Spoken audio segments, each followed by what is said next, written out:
But ngayon mga kasinag, ibigay natin kay Milka Jazz Raimundo for our CDO Best Player of the Game. Milka? Now I am with the CDO Best Player of the Game brought to you by CDO Food that brings you home. From PBT Trading, Mr. Jimuel Gikan contributed 19 points, 8 rebounds, and 1 assist. First of all po, congratulations sa iyo and sa team po ninyo for getting your second victory for tonight.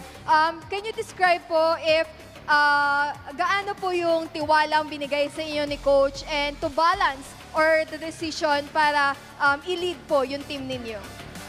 Actually, first of all, gusto mong pasalamat sa Panginoon for giving this opportunity. Sa edad namin, nag-displayer pa. Ikachamba.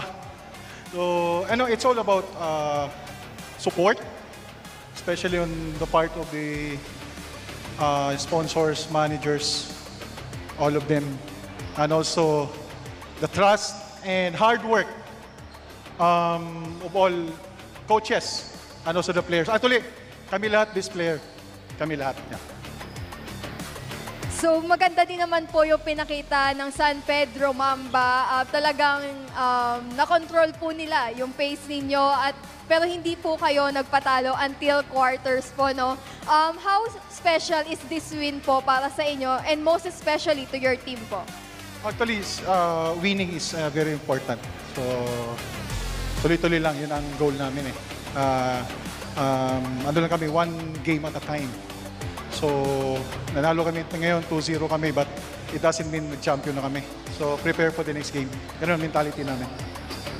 Nice mentality po from you. Meron po ba kayong gustong batiin at pasalamatan? Unang-una, maraming salamat sa lahat na sumuporta, lalo na sa Sinag Liga Asia, 40 and 45. So, huwag kayong magsawang sumuporta. And thank you. Salamat. Congratulations once again. That is our best player, Mr. Jimuel Gikan. Now back to you, Boss Rocky and Enzo. Thank you so much, MJ. And once again,